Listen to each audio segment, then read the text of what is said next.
Well, in the world of boxing, for me, I think it's good time for him to finish the career and to focus on some other sorts of things that he can do in his life, because he's a successful man. He can do whatever he wishes. He is so recognizable, so people love him. What's next in your career? Are we going to see you fight again? What's next for me? I'm going home. I'm having some time off, for sure. Are we going to see you fight again? You might do, you might not do, who knows? We'll talk about that next year. You said yourself, I'm coming to destroy this man, I'm going to put him in a hurt locker. Bull.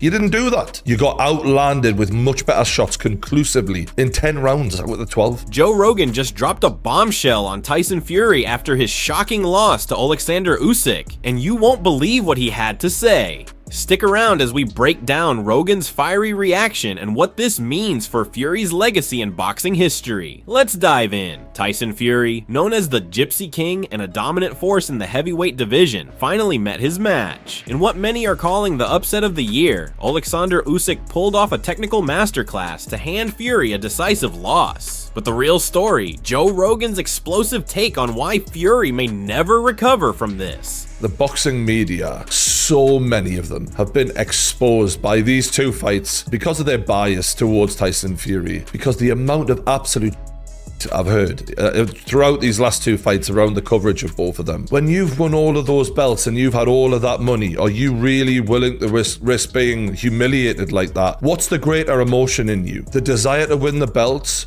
or the fear of being knocked out? And at this point in Fury's career, in my opinion, the fear of being knocked out was greater than his desire to win the belts, and that's why he fought the fight he fought. He didn't risk it all. But outside of that weight gain did nothing to help him here. It made him worse. His punches were slower as the fight went on. His punching accuracy looked sloppier due to his weight. His feet weren't as good. His fitness wasn't quite as good, in my opinion. I mean, it made him a bit more threatening in terms of his power early on, and I think Usyk had to respect that a bit. But the only reason you put that weight on is if you're going to fucking go for it, and he didn't. On his latest podcast episode, Rogan didn't hold back. He called Fury's performance lackluster and said Fury underestimated Usyk's skill and endurance.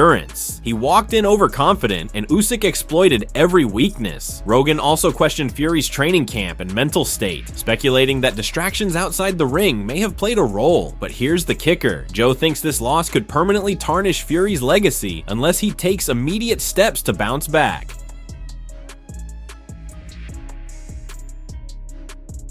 Usyk shut them all up and proved what a load of absolute was spoken about Usyk ahead of this fight, and it's time to put some respect on his name. No more excuses for Tyson Fury. Oleksandr Usyk proved to all of you lot who the better man is and who has always been the better man last night. And the that he comes out in the interviews afterwards and says, I've been robbed again. Mate, you've had two fucking cracks of the whip, man. You said yourself, I'm coming to destroy this man. I'm going to put him in a hurt locker. Bull.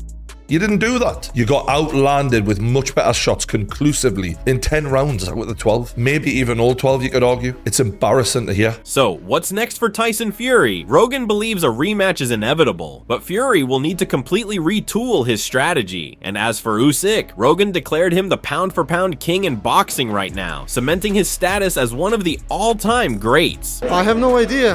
Probably retire. No, sorry. I've seen George and for some reason said this word. Probably relax, recuperate his mind and come back to training. He's a great champ. He's a great, absolutely great man, great performer, great fighter, great personality. What can I say else? Doing amazing fight, but this is the boxing. There is one winner and there is loser. But next I want, if Dubois win in February, I want to see Usyk and Dubois again. Again, that would be fantastic. Yeah. And I want to see Tyson, maybe with Joshua or something. We will decide. We've been desperate to see Anthony Joshua and Tyson Fury. Let's see what can happen. Do you think it's realistic? Everything in real season is absolutely. What do you think? Can Tyson Fury reclaim his throne, or has Usyk officially ended the Gypsy King's reign? Drop your thoughts in the comments below, and don't forget to like, subscribe, and hit that notification bell for the latest UFC and combat sports updates. Until next time, fight fans, stay sharp.